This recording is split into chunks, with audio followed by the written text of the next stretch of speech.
ಈ ವಿಡಿಯೋದಲ್ಲಿ ಯಾವುದೇ ಹಿಟ್ಟನ್ನು ಬಳಸದೆ 100ಕ್ಕೂ ಹೆಚ್ಚು ಹಪ್ಪಳ ಮಾಡುವಂತಹ ವಿಧಾನವನ್ನು ತೋರಿಸ್ಕೊಡ್ತಾ ಇದ್ದೀನಿ. ಕಡಿಮೆ ಸಮಯದಲ್ಲಿ ತುಂಬ ಸುಲಭವಾಗಿ ಮಾಡುವ ಹಪ್ಪಳ ರೆಸಿಪಿನ ನೀವು ಹುಡುಕ್ತಾ ಇದ್ದರೆ ಈ ವಿಡಿಯೋ ನಿಮಗೆ ತುಂಬಾ ಉಪಯೋಗ ಆಗುತ್ತೆ.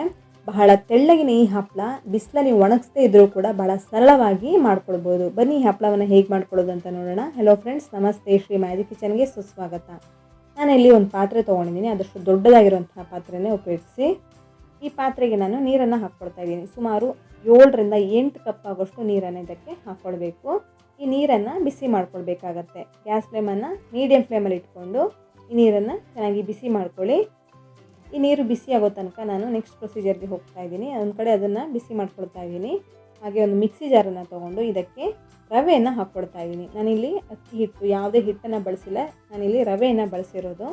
ಈ ರವೆಯನ್ನು ಮಿಕ್ಸಿ ಜಾರ್ಗೆ ಹಾಕಿಬಿಟ್ಟು ಇದನ್ನು ಪೌಡ್ರ್ ಮಾಡ್ಕೊಳ್ಬೇಕು.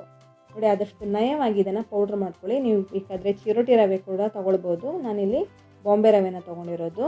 ಇದನ್ನು ಪೌಡ್ರ್ ಮಾಡ್ಕೊಂಡಿದ್ದೀನಿ. ನೋಡಿ, ಕಾಣಿಸ್ತಿರ್ಬೋದು. ಈ ರೀತಿ ಒಂದು ರವೆಯನ್ನು ಚೆನ್ನಾಗಿ ಪೌಡ್ರ್ ಮಾಡ್ಕೊಂಡ ನಂತರ ಇದಕ್ಕೆ ನೀರನ್ನು ಹಾಕ್ಕೊಳ್ಬೇಕಾಗತ್ತೆ. ಸುಮಾರು 1 ಕಪ್ ಆಗೋಷ್ಟು ನೀರನ್ನು ಈ ರವೆಗೆ ಹಾಕ್ಕೊಂಡಿದ್ದೀನಿ. ಇದನ್ನು ಕೂಡ ಚೆನ್ನಾಗಿ ಗ್ರೈಂಡ್ ಮಾಡ್ಕೊಳ್ಬೇಕು. ರವೆಗೆ ನೀರನ್ನು ಸೇರಿಸ್ಕೊಂಡು ಇದನ್ನು ಚೆನ್ನಾಗಿ ರುಬ್ಕೊಳ್ಬೇಕಾಗತ್ತೆ. ನೀರು ದೋಸೆಗೆಲ್ಲ ನೀವು ಅಕ್ಕಿನ ಯಾವ ರೀತಿ ಗ್ರೈಂಡ್ ಮಾಡ್ಕೊಳ್ತೀರ ಅಷ್ಟು ನಯವಾಗಿ ಇದನ್ನು ಗ್ರೈಂಡ್ ಮಾಡ್ಕೊಳ್ಬೇಕು. ನೋಡಿ, ಒಂದು ಚೂರು ತರ್ತರಿಯಲ್ಲಿ ಏನೂ ಇಲ್ಲ. ಇದರಲ್ಲಿ ರೆಡಿ ಮಾಡ್ಕೊಂಡಂತಹ ಈ ರವೆ ಮಿಶ್ರಣವನ್ನು ಕುದೀತಾ ಇರುವಂತಹ ಈ ನೀರಿಗೆ ಸೇರಿಸ್ಕೊಳ್ಬೇಕಾಗತ್ತೆ. ನೀರು ಜಾಸ್ತಿ ಕುದೀತಾ ಇರಬೇಕಂತನೂ ಏನಿಲ್ಲ. ನೋಡಿ, ಈ ರೀತಿ ಚಿಕ್ಕ ಚಿಕ್ಕ ಗುಳ್ಳೆ ಬರೋದಕ್ಕೆ ಸ್ಟಾರ್ಟ್ ಆಗಿದೆ. ಇಷ್ಟು ಬಿಸಿ ಆದರೆ ಸಾಕಾಗತ್ತೆ ನೀರು. ಈಗ ಒಂದು ಕಡೆ ಇದನ್ನು ಹಾಕ್ಕೊಳ್ಬೇಕಾಗುತ್ತೆ. ಹಾಗೆ ಇನ್ನೊಂದು ಕಡೆ ಸೌಟಲ್ಲಿ ಇದನ್ನು ಮಿಕ್ಸ್ ಮಾಡ್ಕೊಳ್ತಾ ಬರಬೇಕು. ಯಾಕೆಂದರೆ ಬಿಸಿ ನೀರಾಗಿರೋದ್ರಿಂದ ಗಂಟುಗಳಾಗಬಾರ್ದು. ಹಾಗಾಗಿ ಇದನ್ನು ಚೆನ್ನಾಗಿ ಮಿಕ್ಸ್ ಮಾಡ್ಕೊಳ್ತಾ ಬರಬೇಕು. ನೋಡಿ, ಇದೀಗ ಚೆನ್ನಾಗಿ ಒಂದು ಕಡೆ ಹಾಕ್ತಾ ಇದ್ದೀನಿ, ಇನ್ನೊಂದು ಕಡೆ ಮಿಕ್ಸ್ ಮಾಡ್ಕೊಳ್ತಾ ಇದ್ದೀನಿ. ಇನ್ನೊಂದು ಕೈಯಲ್ಲಿ ಈ ರೀತಿ ಮಿಕ್ಸ್ ಮಾಡ್ಕೊಳ್ಳಿ. ಗ್ಯಾಸ್ ಫ್ಲೇಮನ್ನು ಈ ಟೈಮಲ್ಲಿ ಬೇಕಾದರೆ ಲೋ ಫ್ಲೇಮಲ್ಲಿ ಕೂಡ ಇಟ್ಕೊಳ್ಬೋದು. ನೋಡಿ, ಒಂದು ಚೂರು ಗಂಟಾಗಿಲ್ಲ. ಈ ರೀತಿ ಮಿಕ್ಸ್ ಮಾಡ್ಕೊಂಡ ನಂತರ ಗ್ಯಾಸ್ ಫ್ಲೇಮನ್ನು ಮೀಡಿಯಮ್ ಫ್ಲೇಮಲ್ಲಿ ಇಟ್ಕೊಳ್ಳಿ. ಇದೇ ರೀತಿ ಮಿಕ್ಸ್ ಮಾಡ್ಕೊಳ್ತಾ ಬರಬೇಕು. ಚೆನ್ನಾಗಿ ಬೆಂದ ನಂತರ ಇದು ಗಟ್ಟಿಯಾಗುತ್ತೆ. ಮಿಕ್ಸಿ ಜಾರನ್ನು ತೊಳೆದಂತಹ ನೀರನ್ನು ಕೂಡ ಸ್ವಲ್ಪ ಹಾಕ್ಕೊಳ್ಬೋದು. ನೋಡಿ, ಈ ರೀತಿ ಮಿಕ್ಸ್ ಮಾಡ್ಕೊಳ್ತಾ ಇದ್ದ ಹಾಗೆ ಒಂದು 7-8 ನಿಮಿಷದ ನಂತರ ಈ ಮಿಶ್ರಣ ಅನ್ನೋದು ಚೆನ್ನಾಗಿ ಬೆಂದು ಗಟ್ಟಿ ಆಗ್ತಾ ಬರುತ್ತೆ. ನೋಡಿ, ಕಾಣಿಸ್ತಿರ್ಬೋದು. ಇದೀಗ ಸ್ವಲ್ಪ ಗಟ್ಟಿಯಾಗಿದೆ. ಒಂದು 4-5 ನಿಮಿಷ ಆಗಿದೆ. ಇವಾಗ 7-8 ನಿಮಿಷ ಆದ ನಂತರ ಚೆನ್ನಾಗಿ ಇದು ಗಟ್ಟಿ ಆಗ್ತಾ ಬರುತ್ತೆ. ನಮಗೆ ಹಪ್ಪಳ ಮಾಡೋದಕ್ಕೆ ಯಾವ ಕನ್ಸಿಸ್ಟೆನ್ಸಿ ಬೇಕೋ ಆ ಕನ್ಸಿಸ್ಟೆನ್ಸಿ ಒಂದು 7-8 ನಿಮಿಷದ ನಂತರ ಬರುತ್ತೆ. ನೋಡಿ, ಇದೀಗ ಬಂದಿದೆ, ಕಾಣಿಸ್ತಿರ್ಬೋದು. ನೋಡಿ, ಈ ರೀತಿ ಗಟ್ಟಿಯಾಗಿದೆ. ಗ್ಯಾಸನ್ನು ಲೋ ಟು ಮೀಡಿಯಮ್ ಫ್ಲೇಮಲ್ಲೇ ಇಟ್ಕೊಂಡು ಈ ರೀತಿ ಮಿಕ್ಸ್ ಮಾಡ್ಕೊಳ್ತಾ ಬನ್ನಿ. ನೋಡಿ, ಈ ಮಿಶ್ರಣನ ಮೇಲಿಂದ ಎತ್ತಿ ಬಿಟ್ಟರೆ ಭಾರವಾಗಿ ಬೀಳ್ತಾ ಇದೆ, ಸ್ಲೋಲಿ ಬೀಳ್ತಾ ಇದೆ. ಈ ರೀತಿ ಇರಬೇಕಾಗತ್ತೆ ಕನ್ಸಿಸ್ಟೆನ್ಸಿ. ಹಾಗೆ ಈ ಸೌಟಿನ ಹಿಂಭಾಗದಲ್ಲಿ ಒಂದು ಕೋಟ್ ರೀತಿ ಬಂದಿದೆ. ನೋಡಿ, ಒಂದು ಲೇಯರ್ ಥರ ಫಾರ್ಮ್ ಆಗಿದೆ. ಈ ರೀತಿ ಇರಬೇಕು. ನೋಡಿ, ಈ ರೀತಿ ಕಾಣಿಸ್ತಾ ಇದೆ. ನೋಡಿ, ಒಂದು ಸ್ಪೂನಿಂದ ನಾನು ಒಂದು ಲೈನ್ ಹಾಕ್ಕೊಂಡೆ. ಈ ರೀತಿ ಬಂದಿದೆ. ಈಗ ಇದು ಪರ್ಫೆಕ್ಟ್ ಆದಂತಹ ಕನ್ಸಿಸ್ಟೆನ್ಸಿ ಹಪ್ಪಳ ಮಾಡೋದಕ್ಕೆ. ಈ ರೀತಿ ಆದ ನಂತರ ಇದಕ್ಕೆ ನಾನು ಉಪ್ಪನ್ನು ಸೇರಿಸ್ಕೊಳ್ತಾ ಇದ್ದೀನಿ. ಉಪ್ಪು ಜಾಸ್ತಿ ಕೂಡ ಹಾಕ್ಕೊಳ್ಬಾರ್ದು, ಮೀಡಿಯಮ್ ಆಗಿ ರುಚಿಗೆ ಎಷ್ಟು ಬೇಕೋ ಅಷ್ಟು ಹಾಕ್ಕೊಳ್ಳಿ. ನಂತರ ಇದಕ್ಕೆ ಸ್ವಲ್ಪ 1 ಟೇಬಲ್ ಸ್ಪೂನ್ ಆಗೋಷ್ಟು ಬಿಳಿ ಎಳ್ಳು, ಹಾಗೆ 1 ಟೇಬಲ್ ಸ್ಪೂನ್ ಆಗೋಷ್ಟು ಜೀರಿಗೆಯನ್ನು ಹಾಕ್ಕೊಂಡಿದ್ದೀನಿ. ಹಾಗೆ ಸ್ವಲ್ಪ ಕರಿಬೇವನ್ನು ಚಿಕ್ಕದಾಗಿ ಕಟ್ ಮಾಡಿಕೊಂಡು ಹಾಕ್ಕೊಂಡಿದ್ದೀನಿ. ಹಾಗೆ ಸ್ವಲ್ಪ ಒಣ ಮೆಣಸನ್ನು ಚಿಕ್ಕದಾಗಿ ಕಟ್ ಮಾಡಿಬಿಟ್ಟು ಹಾಕ್ಕೊಂಡಿದ್ದೀನಿ. ಚಿಲ್ಲಿ ಫ್ಲೇಕ್ಸನ್ನು ಹಾಕ್ಕೊಂಡಿರೋದು ನಾನಿಲ್ಲಿ ಹಾಕ್ಬಿಟ್ಟು ಚೆನ್ನಾಗಿ ಮಿಕ್ಸ್ ಮಾಡ್ಕೊಳ್ಳಿ. ಇದೆಲ್ಲ ಆಪ್ಷನಲ್ಲು, ಬರೀ ಉಪ್ಪು ಹಾಕ್ಕೊಂಡ್ರೆ ಸಾಕಾಗತ್ತೆ. ಇದೆಲ್ಲ ಹಾಕ್ಕೊಂಡ್ರೆ ತುಂಬ ಟೇಸ್ಟ್ ಬರುತ್ತೆ. ನಾನಿಲ್ಲಿ ಬಿಳಿ ಎಳ್ಳನ್ನ ಹಾಕ್ಕೊಂಡಿದ್ದೀನಿ. ನೀವು ಬೇಕಾದರೆ ಕಪ್ಪು ಎಳ್ಳು ಇದ್ದರೆ ಅದನ್ನು ಕೂಡ ಹಾಕ್ಕೊಳ್ಬೋದು, ಅಥವಾ ಜೀರಿಗೆ ಬದಲಿಗೆ ಓಂಕಾಳನ್ನು ಕೂಡ ಸೇರಿಸ್ಕೊಳ್ಬೋದು. ನಿಮ್ಮ ಆಪ್ಷನಲ್ ಯಾವುದು, ನಿಮ್ಮ ಇಷ್ಟ ಯಾವ್ದು ಬೇಕಾದರೂ ಸೇರಿಸ್ಕೊಳ್ಬೋದು. ಹಾಕ್ಬಿಟ್ಟು ಚೆನ್ನಾಗಿ ಮಿಕ್ಸ್ ಮಾಡ್ಕೊಳ್ಳಿ. ರೀತಿ ಮಿಕ್ಸ್ ಮಾಡ್ಕೊಂಡ ನಂತರ ಗ್ಯಾಸ್ ಫ್ಲೇಮನ್ನು ಆಫ್ ಮಾಡಿಕೊಂಡು ಇದನ್ನು ಸ್ವಲ್ಪ ಹೊತ್ತು ತಣ್ಣಗಾಗೋದಕ್ಕೆ ಇಡಬೇಕಾಗತ್ತೆ. ತುಂಬ ಬಿಸಿ ಇರೋದ್ರಿಂದ ಇದನ್ನು ಕೂಡಲೇ ಉಪಯೋಗಿಸೋಕ್ಕಾಗಲ್ಲ. ಇನ್ನೊಂದು ಪಾತ್ರೆಗೆ ಹಾಕ್ಬಿಟ್ಟು ಇದನ್ನು ಸ್ವಲ್ಪ ಹೊತ್ತಿನ ನಂತರ ನಾನು ಉಪಯೋಗಿಸ್ತಾ ಇದ್ದೀನಿ. ತಣ್ಣಗಾಗಿದೆ, ಸ್ವಲ್ಪ ತುಂಬ ತಣ್ಣಗಾಗಿಲ್ಲ, ಸ್ವಲ್ಪ ಬೆಚ್ಚಗಿದೆ, ಅಂದರೆ ಇದನ್ನು ಉಪಯೋಗಿಸ್ಬೋದು. ನಾನಿಲ್ಲಿ ಪ್ಲಾಸ್ಟಿಕ್ ಕವರನ್ನು ತೊಗೊಂಡಿದ್ದೀನಿ, ದೊಡ್ಡದಾಗಿರೋಂಥದ್ದು.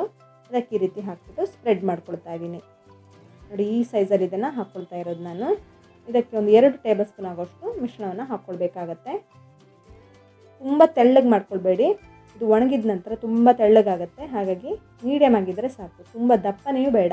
ಒಂದು 2 ಟೇಬಲ್ ಸ್ಪೂನ್ ಹಾಕ್ಕೊಂಡ್ರೆ ಸಾಕಾಗುತ್ತೆ. ನೋಡಿ, ಮೀಡಿಯಮ್ ಹಪ್ಪಳ ಸೈಜ್ಗೆ ಒಂದು 2 ಟೇಬಲ್ ಸ್ಪೂನ್ ಹಾಕ್ಕೊಂಡ್ರೆ ನೀಟಾಗಿ ಬರುತ್ತೆ.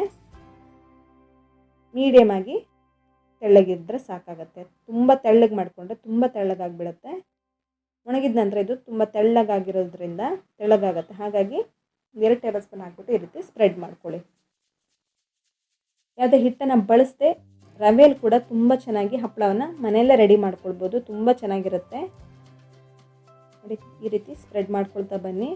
ಸುಮಾರು 1 ಕಪ್ ರವೆಯಲ್ಲಿ 100ಕ್ಕೂ ಹೆಚ್ಚು ಹಪ್ಪಳವನ್ನು ಮಾಡ್ಕೊಳ್ಬೋದು. ತುಂಬ ಚೆನ್ನಾಗಿರುತ್ತೆ ತಿನ್ನೋದಕ್ಕೆ. ನಾನು ಇದೇ ರೀತಿ ಅಕ್ಕಿ ಹಿಟ್ಟಿನಿಂದ ಹಪ್ಪಳವನ್ನು ಮಾಡಿ ತೋರಿಸಿದ್ದೀನಿ. ಅದು ಕೂಡ ತುಂಬ ಚೆನ್ನಾಗಿ ಬರುತ್ತೆ. ಅದನ್ನು ಒಂದ್ಸಲ ಟ್ರೈ ಮಾಡಿ ನೋಡಿ. ಇದನ್ನು ನಾನು 2 ದಿವಸ ಮನೆ ಒಳಗಡೆ ಒಣಗಿಸ್ಕೊಂಡಿದ್ದೀನಿ. ಬಿಸಿಲಿದ್ದರೆ ಹೊರಗಡೆ ಕೂಡ ಒಣಗಿಸ್ಬೋದು. ಮನೆ ಒಳಗಡೆ ಬಿಸಿಲು ಬೀಳ್ತಾ ಇದ್ದರೆ ಅಲ್ಲಿ ಕೂಡ ಒಣಗಿಸ್ಬೋದು. ನೋಡಿ ಈ ರೀತಿ ಚೆನ್ನಾಗಿ ಇದನ್ನು ಒಣಗಿಸ್ಕೊಂಡಿದ್ದೀನಿ. ಚೆನ್ನಾಗಿ ಒಣಗಿದ್ರೆ ತುಂಬ ಈಸಿಯಾಗಿ ತೆಗಿಬೋದು ಈ ಪ್ಲಾಸ್ಟಿಕ್ ಕವರಿಂದ. ಹೆಚ್ಚು ಕಷ್ಟಪಡಬೇಕಂತ ಇಲ್ಲ ತೆಗೆಯೋದಕ್ಕೆ. ಬಿಸಿಲಿದ್ದರೆ ಬಿಸಿಲಲ್ಲೇ ಒಣಗಿಸ್ಬೋದು, ಬೇಗ ಒಣೆಯುತ್ತೆ. ಬಿಸಿಲಿಲ್ಲ ಅಂದರೆ ಮನೆ ಒಳಗಡೆ ಒಣಗಿಸ್ಕೊಳ್ಬೋದು. 1-2 ದಿವಸ ಜಾಸ್ತಿ ತೊಗೊಳ್ತಾ ಟೈಮು. ನೋಡಿ ಈ ರೀತಿ ಚೆನ್ನಾಗಿ ಒಣಗಿದ ನಂತರ ಇದನ್ನು ತೆಗೆದು ಸ್ಟೋರ್ ಮಾಡಿ ಇಟ್ಕೊಳ್ಬೋದು. ನೋಡಿ ತುಂಬ ತೆಳ್ಳಗೆ ಬಂದಿದೆ, ಕಾಣಿಸ್ತಿರ್ಬೋದು. ನಾನಿಲ್ಲಿ 2 ಟೇಬಲ್ ಸ್ಪೂನ್ ಹಾಕ್ಬಿಟ್ಟು ಈ ಹಪ್ಪಳವನ್ನು ಒಂದು ಹಪ್ಪಳನ ಮಾಡ್ಕೊಂಡಿದ್ದೀನಿ. ಎಷ್ಟು ತೆಳ್ಳಗೆ ಬಂದಿದೆ ಅಂತ ಕಾಣಿಸ್ತಿರ್ಬೋದು. ನೋಡಿ ನಂದು ಬೆರಳು ಸಹ ಕಾಣಿಸ್ತಾ ಇದೆ, ಎಷ್ಟು ತೆಳ್ಳಗೆ ಬಂದಿದೆ ಕಾಣಿಸ್ತಿರ್ಬೋದು. ತುಂಬ ಚೆನ್ನಾಗಿ ಬಂದಿದೆ ಹಪ್ಪಳ, ಕಲರ್ಫುಲ್ ಆಗಿದೆ. ನಾನಲ್ಲಿ ಕರಿಬೇವು, ಚಿಲ್ಲಿ ಫ್ಲೇಕ್ಸ್ ಎಲ್ಲ ಹಾಕಿರೋದ್ರಿಂದ ಹೆಚ್ಚು ಕಷ್ಟಪಡಬೇಕಾಗಿಲ್ಲ, ಹೆಚ್ಚು ಸಮಯ ಕೂಡ ಬೇಕಾಗಿಲ್ಲ. ಒಣಗಿಸೋದಕ್ಕೆ ಮಾತ್ರ ಸ್ವಲ್ಪ ಟೈಮ್ ಬೇಕು. ಇಲ್ಲಾಂದರೆ ಇದನ್ನು ಕೂಡಲೇ ಯಾರು ಬೇಕಾದರೂ ಮಾಡ್ಕೊಳ್ಬೋದು. ನೋಡಿ ಬಿಸಿ ಎಣ್ಣೆಗೆ ಹಾಕ್ಕೊಂಡಿದ್ದೀನಿ. 1 ಸೆಕೆಂಡ್ ಒಳಗೆ ಇದು ಮೇಲ್ಗಡೆ ಬಂದುಬಿಡುತ್ತೆ. ಕ್ವಿಕ್ಕಾಗಿ ಹಪ್ಪಳವನ್ನು ಮಾಡ್ಕೊಳ್ಬೋದು. ತುಂಬಾ ಚೆನ್ನಾಗಿರುತ್ತೆ, ಮಕ್ಕಳಿಗಂತೂ ಇಷ್ಟ ಆಗುತ್ತೆ.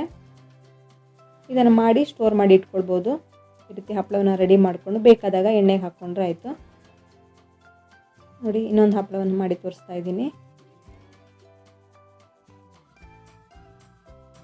ಈ ರೀತಿ ಹಪ್ಪಳವನ್ನೆಲ್ಲ ರೆಡಿ ಮಾಡಿಬಿಟ್ಟು ಸ್ಟೋರ್ ಮಾಡಿ ಇಟ್ಟರೆ ಮಳೆಗಾಲದಲ್ಲಿ ಅಥವಾ ಈವ್ನಿಂಗ್ ಟೈಮ್ ಸ್ನ್ಯಾಕ್ಸ್ ಥರ ಮಾಡಿಕೊಡ್ಬೋದು ಮಕ್ಕಳಿಗಂತೂ ತುಂಬಾ ಇಷ್ಟ ಆಗುತ್ತೆ.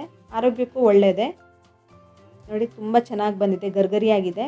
ಕೈಯಲ್ಲಿ ಮುಟ್ತಾ ಇದ್ದ ಹಾಗೆ ಪುಡಿ ಪುಡಿ ಆಗುತ್ತೆ, ಅಷ್ಟು ಚೆನ್ನಾಗಿ ಬರುತ್ತೆ ಈ ಹಪ್ಪಳ ಅನ್ನೋದು. ತುಂಬ ಕಲರ್ಫುಲ್ ಆಗಿ ಕೂಡ ಇದೆ. ನೋಡಿ ಈ ರೀತಿ ಒಂದು ಮುರಿದು ತೋರಿಸ್ತಾ ಇದ್ದೀನಿ ನಿಮಗೆ. ನಾನು ಮಾಡ್ತಾ ಇರುವಂತಹ ಎಲ್ಲ ರೆಸಿಪಿಗಳು ನಿಮಗೆ ಇಷ್ಟವಾಗ್ತಾ ಇದೆ ಅಂತ ಅಂದ್ಕೊಳ್ತಾ ಇದ್ದೀನಿ. ಇಷ್ಟವಾದಲ್ಲಿ ಈ ವಿಡಿಯೋಕ್ಕೊಂದು ಲೈಕ್ ಮಾಡಿ, ಹಾಗೆ ನಿಮ್ಮ ಫ್ರೆಂಡ್ಸ್ ಹಾಗೂ ಫ್ಯಾಮಿಲಿಯೊಂದಿಗೆ ಈ ವಿಡಿಯೋವನ್ನು ಶೇರ್ ಮಾಡೋದಕ್ಕೆ ಮರಿಬೇಡಿ.